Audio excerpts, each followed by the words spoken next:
పరిశుద్ధుడైన తండ్రి నామానికి మహిమ కలుగును గాక. మన ప్రభు అయిన క్రీస్తు నామములో ఇదిగో వాక్యము అనే ఒక యూట్యూబ్ ఛానల్ ద్వారా వాక్యం వింటున్న మిమ్మల్ని తండ్రి దీవించును గాక. ఆమేన్.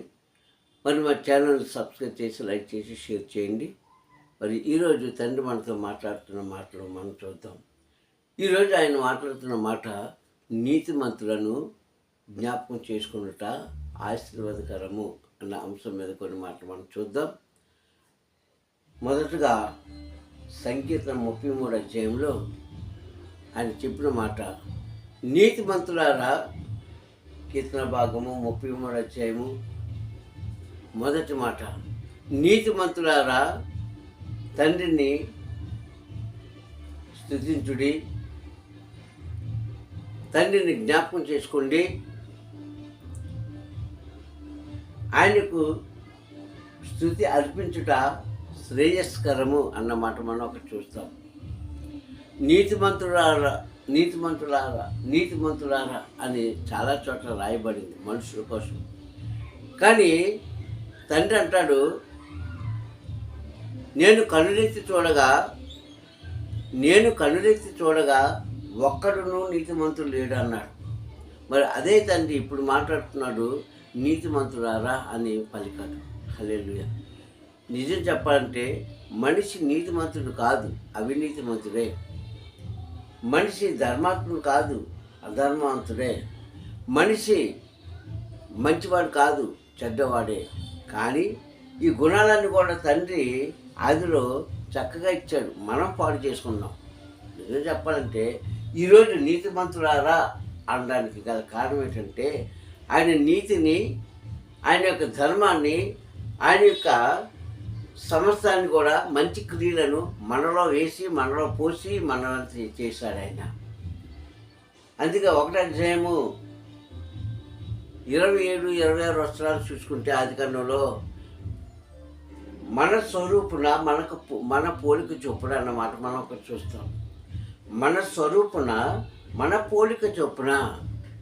ఈరోజు క్రైస్తవులు అనుకుంటున్న మనకి ఆయన పోలిక లేదు, ఆయన స్వరూపము లేదు. అంటే ఆయన గుణం ఎవరికి కూడా కనిపించట్లేదు. ఎందుకంటే నీతిమంతులారా అన్నాడంటే నిజంగా మనం నీతిమంతులమేనండి, నిజంగా మంచివారమే, నిజంగా ధర్మాత్ములమే, నిజంగా కపటం లేని వారమే. ఎప్పుడు ఆదాము కాలం నాటిలో. ఆ తర్వాత అంత కలుషితం అయిపోయింది నీటి వరకు కూడా. ఆదాము కాలంలో నీతిని అనుసరించారు భార్య భర్తలు ఇద్దరు కూడా, ఆది పురుషుడు ధర్మాన్ని అనుసరించారు, న్యాయంగా నడుచుకున్నారు. కానీ అక్కడి నుంచి టర్నింగ్ పాయింట్ అయిపోయింది మానవ జీవితం. ఇప్పుడేదో వచ్చిందని కాదు. నిజంగా నీతిని అనుసరించకపోతే ఈ పండు మీరు తినొద్దు అని చెప్పినప్పుడు అక్కడికి వెళ్ళలేదు.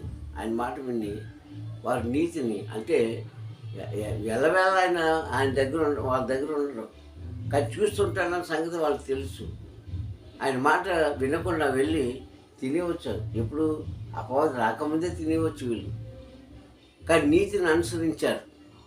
అపవాది చెప్తాడు 3 అధ్యాయం ఆదికాండంలో, ఈ పండు మిమ్మల్ని తినొద్దు అన్నాడా?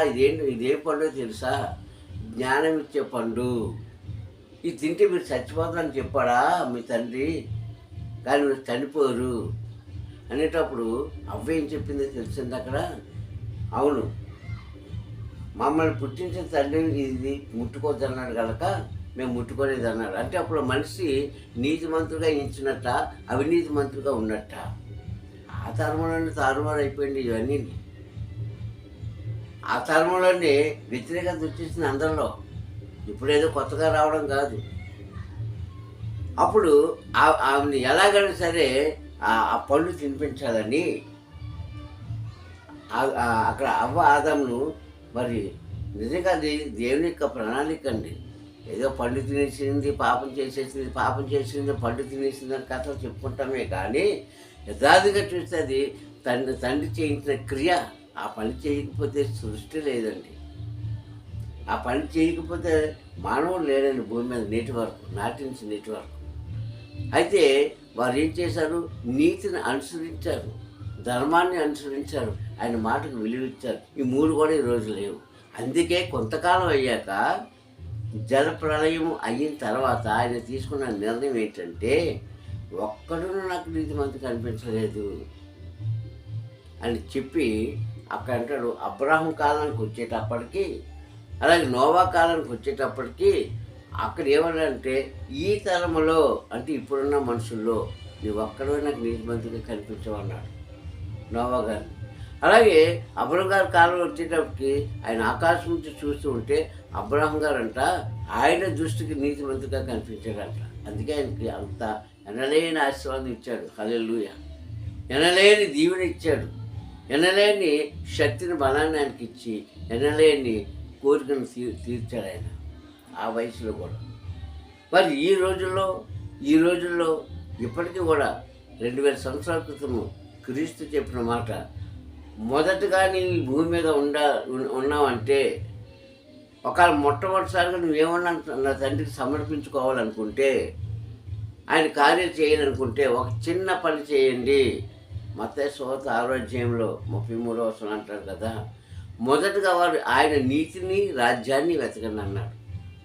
ఇది ఇప్పుడున్న మనుషులకు అసాధ్యం అంటాను నేను. అసాధ్యమండి. ఏమో భూమి మీద ఎక్కడైనా ఉంటే ఉండవచ్చేమో, కానీ చాలామందికి నీతి రాజ్యాన్ని వెతకడం అనేది అసాధ్యము. ఎందుకంటే ప్రపంచం అంతా కూడా అల్లకొల్లోలంగా ఉంది. ప్రపంచం అంతా కూడా కలుష్యంతో నిండిపోయింది. ప్రపంచం అంతా కూడా అబద్ధాలు అయిపోయింది. ప్రపంచం అంతా కూడా మోసకరంగా ఉంది. అందులో ఏదో 10 మందిలో 2-3 ఉంటే పెద్ద అదేం కాదు, కానీ 10 మంది కూడా ఉండగలిగితేనే అది సంపూర్ణత అవుతుంది. ఇలాగ ప్రపంచంలో 75% వారు అవినీతివంతులుగాను దుర్మార్గులుగాను వారు ఉంచబడుతున్నారు. కేవలం 25% మాత్రమే తండ్రి అనుకున్నట్టుగా ధర్మాన్ని పాటించి ఆయన రాజ్యాన్ని వెతికి నీతిమంతుగా జీవిద్దామన్న తలంపు కలిగిన వారు 25% ఉన్నారండి 100కి. ఇలాగ మరి ఇన్ని కోట్ల జనంలో ఎంతమంది ఉన్నారో మనకు తెలుసు. అందుకని అంటున్నాడు. అయినా ఏమన్నాడంటే, మీరు పాపం చేసిన ఆ పాపాన్ని మీరు పరిష్కారం చేసుకున్నారు కనుక నీతిమంతులు అని అనిపించుకున్నారు. అలాంటి నీతిమంతులారా, నన్ను స్తుతించి ఆరాధించండి. స్తుతి చేయుట శోభస్కరము అంటే అందమైనది అని అర్థం, అలంకరణతో సంబంధించిందని అర్థం. ఎక్కడ? పరలోక రాజ్యంలో. ఇప్పుడు సంగమా, ఈరోజు మీరు ఈ మాటలు వింటున్నారు, ఈ మాటలు మీరు చేస్తున్నారు, ఈ క్రియలు చేస్తున్నారు. ఎందుకు చేస్తున్నారంటే ఆయన నీతి మీలో ఉండబట్టి. నీతి అన్న పదానికి చాలా అర్థాలు ఉన్నాయండి. జనరల్గా మనం మాట్లాడుకుంటే వారు క్రైస్తవులే కావక్కర్లేదు నీతిని కాపాడుకోవడానికి. ఇప్పుడు చూడండి, ఎవరి దగ్గరైనా సరే మీరు మీకు అవసరమైన కొద్ది డబ్బులు తీసుకున్నారనుకోండి, లేకపోతే ఒక వస్తువు తీసుకున్నారనుకోండి, వారు అడగకపోయినా మీరు ఏం చేస్తారంటే మీ అవసరంతో తీర్చారు కనుక ఏదో ఒక రోజున ఏదో ఒక రూపంలో వారికి అది తీసుకెళ్ళి ఇచ్చేస్తారు. ఎవరు? నీతిమంతులు. అదే అవినీతిమంతులు అయితే పెట్టింది సరిపోదని ఇంకా తీసుకొని తినేసి వారు నెత్తి మీద చెంగేసేస్తుంటారు. నీతిమంతులు ఏం చేస్తారంటే, అయ్యో ఆ దినాన నన్ను మీరు ఆదుకోబట్టే కదా ఈరోజు ఈ పొజిషన్లో ఉన్నానని వారు ఏం చేస్తారంటే, వాళ్ళ కళ్ళకి ఎదురుగుండా లేకపోతే వారు ఎక్కడున్నారో తెలుసుకొని వెళ్ళి వారికి ఏం చేస్తారంటే వారు చేసిన మేలుకి కృతజ్ఞత చెల్లించుకుంటారు. ఇది నీతిమంతులకున్న లక్షణం. ఇది నీతిమంతుగా జీవించాలని అనుకున్న వారికి ఉన్న బుద్ధి, వివేకం. అందుకే బైబిల్ చెప్తుంది, గ్రంథం చెప్తుంది, నీతిమంతులారా అని. మనం ఏమంటామో, మేము ఎవరు నీతిమంతులు కాదని. ఎందుకు నీతిమంతులు కాదు? నిన్ను అవినీతిమంతులుగా పుట్టించలేదు భూమి మీద, అబద్ధకుడిగా పుట్టించలేదు ఈ భూమి మీద, దొంగడుగా పుట్టించలేదు ఈ భూమి మీద, వ్యసనాలకు బాలించలు అయిపోయిన వాళ్ళకు పుట్టించలేదు ఈ భూమి మీద నేను తండ్రి. అన్నీ పరిశుద్ధపరచి శుద్ధి చేసి ఏ కళంకం లేకుండా చేసి పవిత్రమైన ఊపిరినిచ్చి పవిత్రమైన చోట పెట్టి పవిత్రంగా నేను చూసుకుంటే ఆనాటి రోజుల్లో ఎవరో చెప్పిన మాటలు మీరు విని మీ జీవితాలు పాడు చేసుకున్నారు. ఈరోజు కూడా అదే ఉందండి. ఈరోజు కూడా అదే జరుగుతుంది. నీతిమంతులు అవినీతిమంతులు అయిపోవడానికి గల కారణం ఏంటంటే బయట వారి మాటలు అంటే ఏంటి, నిన్ను పాటు చేసేవారి మాటలు నీకు బాగా ఎక్కుతాయి, కానీ బాగుపరిచేవారి మాట నువ్వు దక్కించుకోవడం అనేది చాలా అరుదు, అంటే తక్కువ. కానీ ఒక్కసారి ప్రయత్నం చేసి చూడండి. కానీ నీతిగా జీవించడం అనేది చాలా కష్టం అండి. ఇప్పుడే సంగమా, నీతిగా ఉండడం అనేది చాలా కష్టము ఈ దినాల్లో. ఈ దినాల్లో కావాల్సింది ఏంటి? అబద్ధం ఆడావా, నిన్ను అందరం ఎక్కిస్తారు. అవినీతి చేశారా, అవినీతి చేసావా, వారు వెంట నేను తిప్పుకుంటారు. మోసం చేశారా, వారు నీతో స్నేహం చేస్తారు. అంటే మనుషులు కావాల్సిన ఈ లోకానుసారమైన క్రియలు ఎవరైతే చేస్తారో వారిని మనుషులు ప్రేమిస్తారు. వారు ఇంకా ఎనలేదు, ఇంకా నిన్ను ఏం చేస్తారు, ఎంత చక్కగా వర్ణిస్తారో నీకోసం చెప్పలేను. అదే నువ్వు నీతిగా ఉన్నావనుకో, ధర్మాన్ని పాటించావనుకో, అప్పుడు నిన్ను ఏం చేస్తారంటే కొంతకాలం చూసి మరి కొంతకాలం అయ్యాక నిన్ను తీసి పక్కన పెడేస్తారు. కానీ పరమతండ్రి నిన్ను పక్కన పెట్టడండి. హల్లెలూయా. ఎందుకంటే ఆయనకు కావాల్సిన ఆ గుణాలు నీలో చూస్తున్నాడు. ఆయనకు కావాల్సిన లక్షణాలన్నీ నీలో ఉన్నాయి. ఆయనకు కావాల్సిన నీతి నిజాయితీ నీలో చూస్తున్నాడు. ఆయన చూస్తున్నవాడు నిన్ను ఎన్నడూ కూడా విడువడు, ఎడబాయడు. కానీ ఇలాగ ఉండాలంటే మానవ జీవితంలో కొద్దిగా కష్టమే. ఇప్పుడున్న తరంలో, ఇప్పుడున్న జనరేషన్లో, ఇప్పుడు బ్రతుకుతున్న జీవన విధానంలో ఉన్నది ఉన్నట్టుగా చెప్తే ఎవరికి ఇష్టం ఉంటుందండి? కానీ ఎవరికి ఇష్టం ఉన్నా లేకపోయినా తండ్రికి ఇష్టం ఉంటుంది. తండ్రి చూస్తూ ఉంటాడు, తండ్రి పలకరిస్తూ ఉంటాడు, తండ్రి నీ క్షేమం కోరుతూ ఉంటాడు, నీకు సహాయం చేస్తూ ఉంటాడు. అందుకే బైబిల్ చెప్తుంది, నేను కాదండి, నీతిమంతులారా అని అందుకే పిలిచారు.